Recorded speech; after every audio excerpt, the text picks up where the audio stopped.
I come from China, Guangzhou. My name is Ali. উইচ্যাটে আমরা chatting এর মাধ্যমে পরিচিত হয়েছি আজ থেকে 6 মাস আগে। কোর্টের মাধ্যমে বিয়ে করছি, আর পরিকল্পনা হচ্ছে সে বিয়ে করে আমাকে নিয়ে যাবে আর আমিও তার সাথে যাব। ধর্ম ছাড়লেন প্রেমিক, দেশ ছাড়বেন বউ। হ্যাঁ প্রিয় দর্শক, নাটোরে এমনই একটি ঘটনা ঘটে গিয়েছে যেটা নিত্য নতুন বাংলাদেশে এরকম অহরহ ঘটনা ঘটে। যেমন কি, বিদেশি নাগরিক ছেলে বা মেয়ে বাংলাদেশে আসে, আবার অনেক সময় বাংলাদেশ থেকেও চলে যায় প্রেমিক প্রেমিকা ভালোবেসে।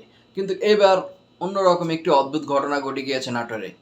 6 মাস আগে এই নববধূ ফাতেমার সাথে ফেসবুকে পরিচয়। সামাজিক যোগাযোগ মাধ্যমে এই চীনা নাগরিক লিসিং জং এর সাথে ফেসবুকে পরিচয় 6 মাস, মাত্র 6 মাস। জাস্ট আমি একটি চিন্তা করলাম একটি বিষয়টা যে এই মেয়েটি ফাতেমা এই ছেলের সাথে, চীনের নাগরিক ছেলের সাথে চলে যাবে, দেশ ছেড়ে চলে যাবে। আজও কি তাদের সংসার বা মেয়েটা ভালোভাবে থাকলে তো ভালোই, নাকি ওইখানে গিয়ে অন্য লেভেলে কাজ করে বসে এই লিসিং জং। আচ্ছা যাই হোক, চীনকে অনেকে আবার বিশ্বাস করে না, অবিশ্বাসে করে। এটা আপনার সিন কেমন সেটা আপনারা ভালো করে জানেন। আচ্ছা যাই হোক, তো মূল ঘটনা আপনাদের সাথে একটু শেয়ার করি।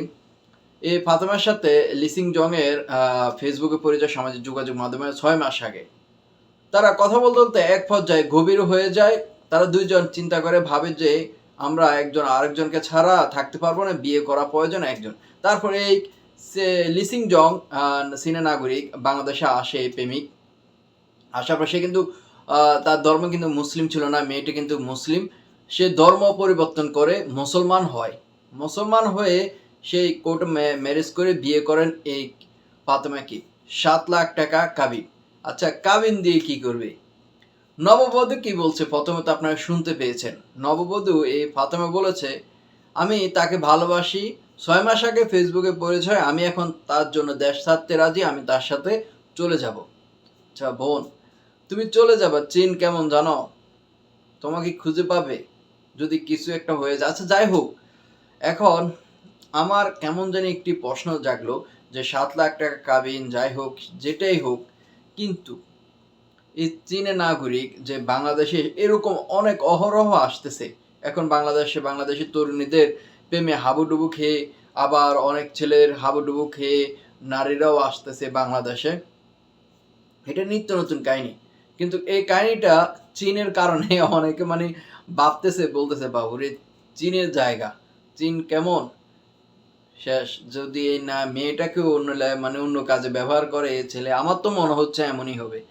এই ধরনের অনেক আমরা দেখতে পেয়েছি যে সুন্দর কিছু বই আনা না, মাত্র 6 মাস, জানা নেই শোনা নেই কত দূর চীন থেকে সে এসেছে, ফেসবুকে পরিচয়, বিয়ে করে বসেছে, সে দেশ ছাড়তে রাজি, তার সাথে চলে যাবে। অবাক করা বিষয়। আর ফ্যামিলিও কিভাবে যে মেনে নিল আমার বুঝে আসে না। যাই হোক, ভালোবাসা সুন্দর, ভালোবাসা সুন্দরে হোক। অনেকে 7 সমুদ্র 13 নদীর পার হয়েও কিন্তু একজন আরেকজন ভালোবাসা প্রেমের আবার আবদ্ধ হয়ে তারা সংসার করে। আমি চাই ফাতেমা আর লিসিং জং চীনা নাগরিক তারা সুখে হোক, তাদের সংসারটা ভালো হোক। এটা নাটোরের ঘটনা যে চীন থেকে ছেলে চলে এসেছে, প্রেমিক